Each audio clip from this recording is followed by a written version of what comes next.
Si Cooper Flag, ang forward ng Duke mga idol, ay nagtakda ng bagong record sa ACC sa pinakamataas na puntos na nakuha ng isang freshman sa isang laro matapos magtala ng 42 points laban sa Notre Dame noong Sabado. Ang 6'9" na si Flag ay tumutulong sa Duke na talunin ng Notre Dame sa 86-78 na score. Ang kanyang performance ay naglagay sa kanya sa listahan ng mga kilalang pangalan sa kasaysayan ng programa ng Blue Devil at ng ACC. Si Cooper Flag mga idol ang isa sa mga tinitignan ng mga NBA scouts sa ngayon na susunod kay Wembanyama. Ayon kay Flag, hindi niya ramdam ang bigat ng laro habang siya ay naglalaro. I was just out there playing, sabi niya pagkatapos ng laro. When I am in the game, I don't really know what's going on. I'm just playing lock in. Matagal nang binabanggit si Flag bilang isa sa mga posibleng number 1 pick sa NBA draft bago siya lumipat mula sa kanyang estado sa Maine patungo sa Duke. Mula sa pagkatalo sa mga malalakas na koponan tulad ng Kentucky at Kansas hanggang sa mga kamangamanghang laro tulad ng kanyang coast-to-coast dunk laban sa Pittsburgh, patuloy na binabantayan ang galaw ni Flag sa court mga idol ng mga NBA scouts.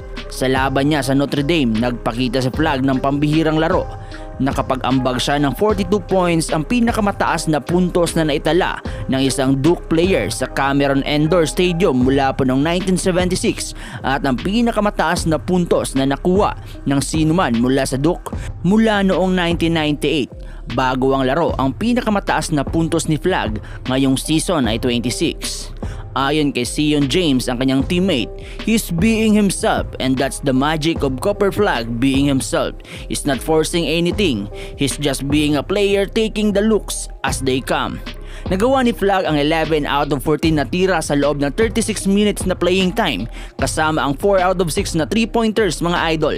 Naging agresibo siya sa opensa at nakakuha ng 13 fouls kung saan nakapag-shot siya ng 17 free throws at naipasok ang 16 dito.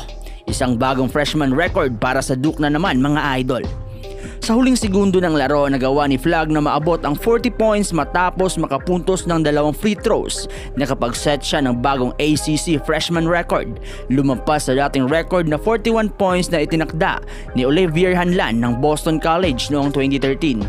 Samantala mga idol, ang mga NBA teams ay nagsisimula ng magtutok sa draft. Si Flag ay malapit nang mapili sa 2025 NBA draft na madalas tinutukoy bilang isang show-in para sa number 1 pick. Sa kasalukuyan, siya ay nag-a-average ng 19.1 points, 8.3 rebounds, 3.9 assists, 1.6 steals at 1.3 blocks sa loob ng kanyang 16 games. Sa ngayon mga idol, ang malaking tanong, sino kaya ang makakakuha na NBA team kay Flag? May mga pagkakataon mga idol na ang mga pinaka mahihinang team sa NBA ang nagiging mga top contender sa draft tulad ng Washington at Utah Jazz na may mataas na tsansa na makuha si Flag. Ngunit tulad ng mga nakaraang taon, hindi palaging ang pinakamahinang team ang nakakakuha ng number 1 pick kaya't may mga uncertainties para sa proseso.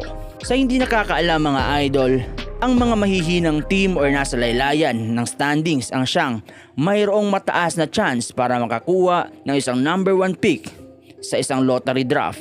Si Flag mga idol, bagamat isang basketball prodigy, ay nananatiling mapakumbaba at hindi nagmamadali sa mga tagumpay. Probably just going to hang out with the teammates, have chill night, sabi ni Flag. There's a lot of good basketball games on tonight. Anong masasabi nyo sa batang ito mga idol?